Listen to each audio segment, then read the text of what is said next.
एक स्पीकर की ताकत जानती है बीजेपी। 1999 की गलती फिर संसद में दोहराएगी बीजेपी। ऐसा क्या हुआ था 1999 में जिसे सोचकर डर रही सरकार। इस वक्त सियासी गलियारों से लेकर गली मोहल्ले में हर जगह संसद में स्पीकर के चुनाव को लेकर चर्चा है। आखिर भारतीय जनता पार्टी स्पीकर किसे बनाएगी? क्या स्पीकर एनडीए की किसी पार्टी से बनाए जाएंगे या फिर बीजेपी 1999 का सबक लेकर अपनी ही पार्टी के नेता को स्पीकर का पद दे? खैर, इन सबके बीच विपक्ष भी तिगड़म लगाने में लगा हुआ है, लेकिन सफल होना मुश्किल है। वहीं एनडीए में टीडीपी पार्टी स्पीकर पद की मांग कर रही। नमस्कार, मैं हूं आपके साथ कामिनी झा और आप देख रहे हैं न्यूज़ 1 इंडिया। आपको सबसे पहले स्पीकर की शक्तियों के बारे में यहां बता देते हैं। भारतीय संविधान के अनुच्छेद 93 में संसद में स्पीकर और डिप्टी स्पीकर का जिक्र किया गया है। ये संसद का अध्यक्ष होता है। स्पीकर और डिप्टी स्पीकर का पद 1921 में अस्तित्व में आया। संसद चलाने की जिम्मेदारी स्पीकर की ही होती है। उसके पास कोई विशेष अधिकार होते हैं। इसमें संसद की संयुक्त बैठक बुलाना, विपक्ष नेता को मान्यता देना, दल बदल कानून के तहत किसी सांसद की सदस्यता पर फैसला लेना जैसी शक्तियां शामिल हैं।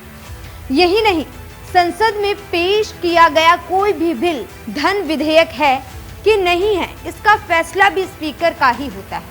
ऐसे में जाहिर है कि टीडीपी क्यों स्पीकर पद की डिमांड कर रही है, लेकिन बीजेपी 1999 की घटना याद करके डरी हुई है।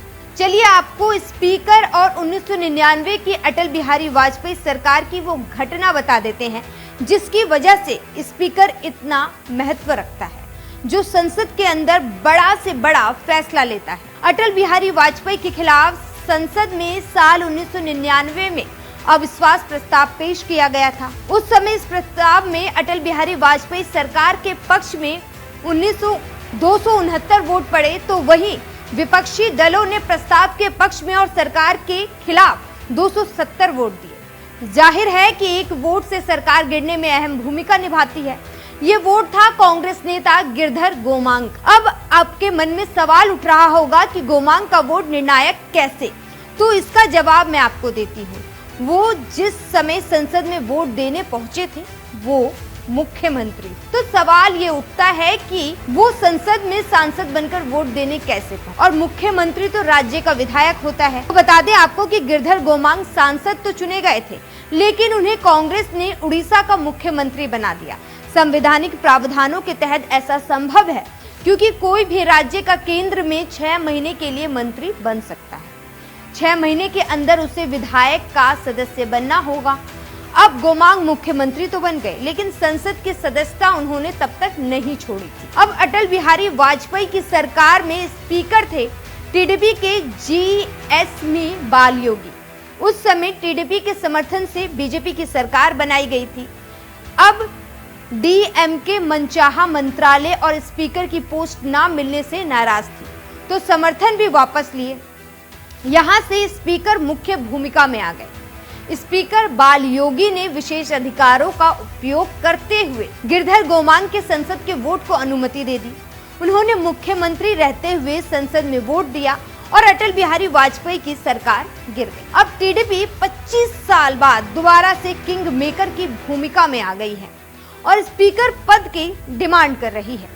ऐसे में बीजेपी 1999 की वो घटना याद करती हुई जरूर डरी हुई दिखती है। ऐसे में देखना होगा कि स्पीकर कौन बनता है और संसद को कौन चलाता है। फिलहाल 1999 की इस घटना को देखकर आपको क्या लगता है कि इस बार 18वीं जो लोकसभा है, इसमें संसद में स्पीकर किसे बनाया जाएगा? और इस मुद्दे को लेकर आपकी क्या राय है, हमें कमेंट बॉक्स में जरूर बताएं। नमस्कार।